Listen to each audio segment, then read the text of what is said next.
ಎಲ್ಲರಿಗೂ ನಮಸ್ಕಾರ.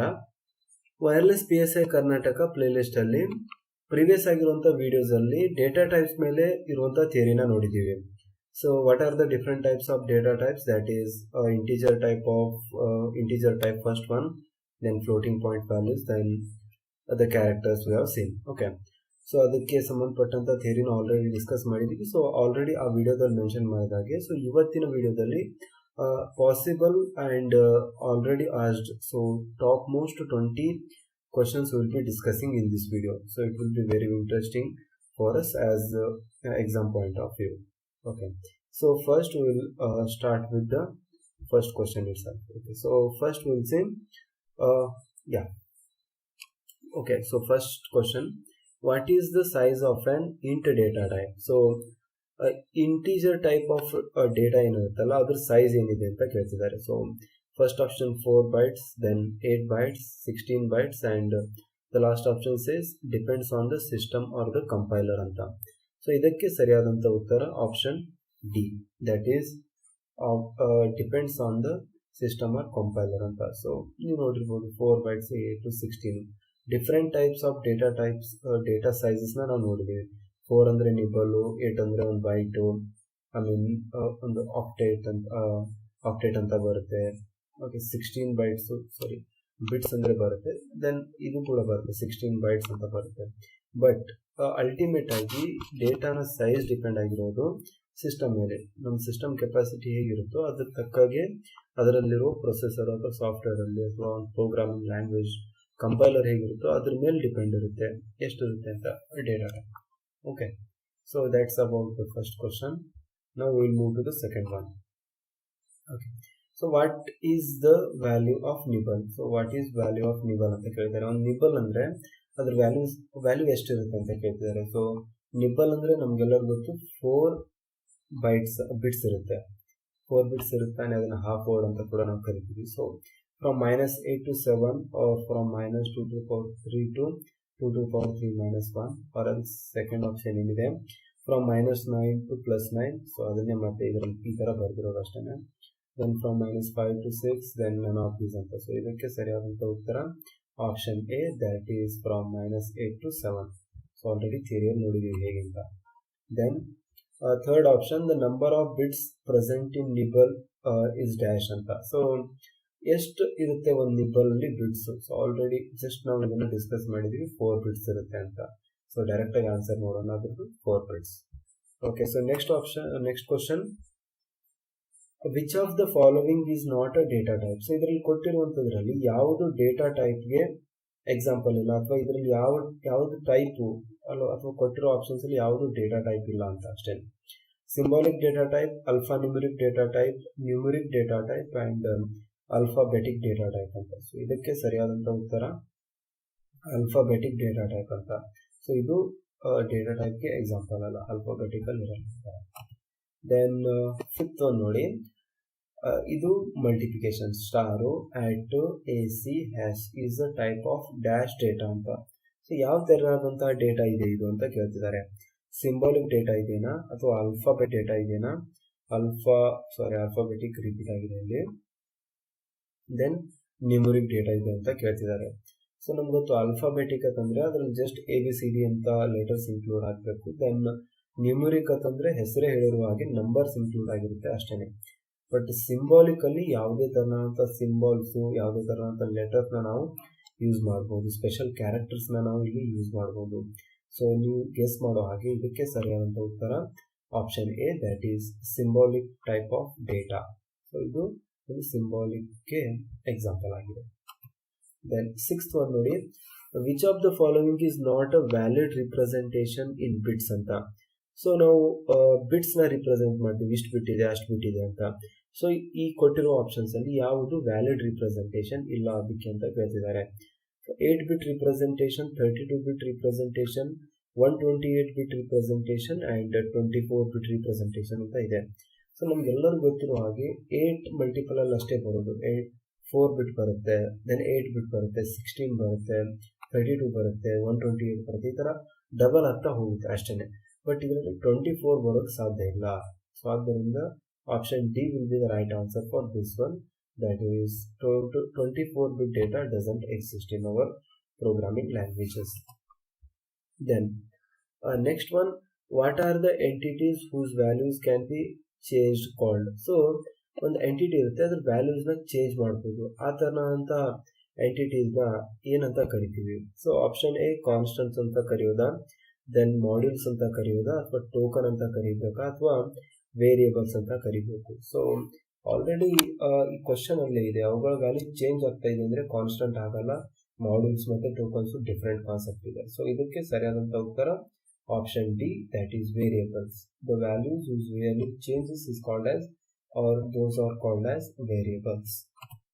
Then 8th question, which of the following is not a basic data type in C language? So there are three main types of data types which are mentioned in C programming language, and out of those mentioned, which of the following is not a basic data type in C? So you can see here, the real is there, int is there, char is there, and float is there. So you can easily guess this one because we have studied all these three, int, char, and float, but no, we have not studied this real. So option A will be the right answer for this one. Okay, so 9th one, Boolean is a type of data type which basically gives a tautology or fallacy, that is true or false values. Then state whether the above statement is true or false. So they are asking the particular statement which is given here, whether it is true or false. So options are there, true, false, and cannot say. So yes, Boolean is a data type which gives a tautology or fallacy, that is true and false outputs only. So that's why option A will be the right answer for this one, that is true. Okay, so what does FORTRAN stands for? So this 10th question, this particular question is for viewers, and you need to comment the answer for this one. So comment ಯಾರು correct ಆಗಿರುತ್ತೋ so ಆ comment ನಾವು answer ಅಂದರೆ comment section ಅಲ್ಲಿ pin ಮಾಡ್ತೀವಿ. So ಅದರಿಂದ ಎಲ್ಲರಿಗೂ answer ಯಾವ್ದು correct ಇದೆ ಅಂತ ಗೊತ್ತಾಗುತ್ತೆ. ಸೊ ಫಸ್ಟ್ ಈ ವಿಡಿಯೋ ಕೆಳಗಡೆ ಡಿಸ್ಕ್ರಿಪ್ಷನ್ ಅಲ್ಲಿ ಅಥವಾ ಕಮೆಂಟ್ಸ್ ಚೆಕ್ ಮಾಡಿ. ಸೊ ಪಿನ್ ಆಗಿರುವಂತಹ ಕಮೆಂಟ್ ಇರುತ್ತಲ್ಲ, ಅದು ಸರಿಯಾದಂಥ ಉತ್ತರ ಅಂತ ಅನ್ಕೋಬೇಕು ಅಷ್ಟೇ. ಅದ್ರ ಜೊತೆಗೆ ನೀವು ಆನ್ಸರ್ನ ಕಂಪೇರ್ ಮಾಡ್ಕೊಳ್ಳಿ. ಸೊ ಆದಷ್ಟು ಜಾಸ್ತಿ ಕಮೆಂಟ್ ಮಾಡೋಕ್ಕೆ ಟ್ರೈ ಮಾಡಿ, ಏನಕ್ಕಂದರೆ ನೀವು ಅಟೆಂಪ್ಟ್ ಮಾಡೋದ್ರಿಂದ ನಿಮಗೆ ಕೂಡ ನೆನಪಿಡೋ ಚಾನ್ಸಸ್ ಜಾಸ್ತಿ ಇರುತ್ತೆ. ಮತ್ತು it's like a activity which you should do while someone asks for an activity. Okay, so options are there: formula transfer, formula transformation, then formula translation, then format transformation. So out of these 4 options, only one is correct, and that you need to identify, and please comment it down in the comment section. Okay, so that's about the 10th question. Now we'll move to the 11th one. So we have total 20 questions here, so stay tuned. Okay, so the program written by the programmer in high level language is called as dash anta. So high level language ಅಲ್ಲಿ ಬರೆದಿರುವಂತಹ program ನ ಏನಂತ ಕರಿತೀವಿ? Source program, object program, assembled program, compiled program ಅಂತ. So ಇದಕ್ಕೆ ಸರಿಯಾದಂತಹ ಉತ್ತರ option A, that is source program ಅಂತ ಕರಿತೀವಿ. ಸೊ ನೆಕ್ಸ್ಟ್ ಕ್ವಶನ್ ಬರೋಣ, that is 12th one, a standardise language. ಆಮೇಲೆ ಇದಕ್ಕಿಂತ ಮುಂಚೆ ಇದ್ರಲ್ಲಿ ನೋಡಿ, ಸೊ ಸೋರ್ಸ್ ಪ್ರೋಗ್ರಾಮ್ ಅಂದ್ರೆ ಹೈ ಲೆವೆಲ್ ಲ್ಯಾಂಗ್ವೇಜ್ ಅಲ್ಲಿ ಬರೆಯೋದು. ಆಬ್ಜೆಕ್ಟ್ ಪ್ರೋಗ್ರಾಮ್ ಅಂತಂದ್ರೆ ಜಾವಾ ಮತ್ತೆ ಪೈಥಾನ್. ಪರ್ಟಿಕ್ಯುಲರ್ ಆಗಿ ಇದರಲ್ಲಿ ಯಾವುದೇ ತರ ಅಂತ ಪ್ರೀ ಡಿಫೈನ್ಡ್ ವ್ಯಾಲ್ಯೂಸ್ ಎಲ್ಲ ಇರಲ್ಲ, ಆಯ್ತಾ. ರಿಕರ್ಷನ್, ಆಮೇಲೆ ಇನ್ಹೆರಿಟನ್ಸ್, ಇವೆಲ್ಲ ಕಾನ್ಸೆಪ್ಟ್ ನ ಯೂಸ್ ಮಾಡ್ಬೋದು ಆಬ್ಜೆಕ್ಟ್ ಓರಿಯೆಂಟೆಡ್ ಪ್ರೋಗ್ರಾಮಿಂಗ್ ನಲ್ಲಿ. ದೆನ್ ಅಸೆಂಬಲ್ಡ್ ಪ್ರೋಗ್ರಾಮ್ ಅಂದ್ರೆ ಈಗ ಸಿ ಲ್ಯಾಂಗ್ವೇಜ್ ಇದೆ, ಅದಕ್ಕೊಂದು ಅಸೆಂಬ್ಲರ್ ಬರುತ್ತೆ ಸಪ್ರೇಟ್ ಆಗಿ. ಸೊ ಆ ಅಸೆಂಬ್ಲರು ಹೈ ಲೆವೆಲ್ ಲ್ಯಾಂಗ್ವೇಜ್ ನ ಮಷಿನ್ ಲೆವೆಲ್ ಲ್ಯಾಂಗ್ವೇಜ್ ಕನ್ವರ್ಟ್ ಮಾಡೋಕೆ ಅಸೆಂಬಲ್ ಮಾಡುತ್ತೆ ಪ್ರೋಗ್ರಾಮ್ನ, ಅದನ್ನ ಒಟ್ಟುಗೂಡಿಸುತ್ತೆ. ಸೊ ಅದನ್ನ ಅಸೆಂಬಲ್ಡ್ ಪ್ರೋಗ್ರಾಮ್ ಅಂತ ಕರಿತೀವಿ. ಕಂಪೈಲ್ಡ್ ಪ್ರೋಗ್ರಾಮ್ ಅಂದ್ರೆ ರೆಡಿ ಟು ಈಟ್ ಅಂತ, ಅಂದ್ರೆ ಮಷಿನಿಗೆ ಅಂಡರ್ಸ್ಟ್ಯಾಂಡ್ ಆಗೋ ತರ ಬೈನರಿಯಲ್ಲಿ ಕನ್ವರ್ಟ್ ಮಾಡಿರುವಂಥದ್ದನ್ನ ಕಂಪೈಲ್ಡ್ ಪ್ರೋಗ್ರಾಮ್ ಅಂತ ಕರಿತೀವಿ. ಓಕೆ, ಸೊ ಇದೆಲ್ಲವೂ ನಿಮಗೆ ಇವಾಗ ಇದು ಒಂದೇ ಕ್ವಶನ್ ಇದಕ್ಕೆ ರಿಲೇಟೆಡ್ ಇದೆ, ಬಟ್ ಈ ಮೂರದ ಮೇಲೆ ಕ್ವಶನ್ ಕೇಳಿದ್ರೂ ಆನ್ಸರ್ ಮಾಡೋಕೆ ಬರಬೇಕು. ಆ ಉದ್ದೇಶದಿಂದ ಈ ಮೂರುಗಳಿಗೆ ನಾವು ಎಕ್ಸ್ಪ್ಲನೇಷನ್ ಕೊಡ್ತಿದ್ದೀವಿ. Alright, so we'll move to the 12th one. A standardized language used for commercial applications. So ಯಾವ ಲ್ಯಾಂಗ್ವೇಜ್ ನ, so out of these languages which one is used for commercial applications? Option first, that is C, then Python, then Java, then COBOL, then Pascal, then FORTRAN. So I have given so many options here because it's a tricky question and you need to be specific in this one. So the right answer for this one is COBOL. So COBOL is the language which is used for commercial applications. Alright, so we'll move to the 13th question now. Dash define how the locations can be used. So out of these four options, what is the most appropriate option which will fill that space there? Okay, so data types define, or else links define, or else attributes define, or else data objects define how the locations can be filled. So right answer for this one will be attributes. So attributes will define how the locations can be used in a memory. Okay, so we'll move to the next question, that is 14th one. Which of the following is true for variable names in C? So out of these four options, which one is most suitable answer, or else I can say a correct answer? A reserved word can be used as a variable name. Variable can be of any length. Variable names cannot start with a digit, all of the above. So if you see first option, a reserved word can be used as a variable. No, we can't use a reserved word. Like if you use while as a variable name, it will show an error, because while is an keyword and you cannot assign it to a variable of your choice, because the compiler will be confused here. So whether it is inbuilt while function, or it is a variable or user defined variable, I can say.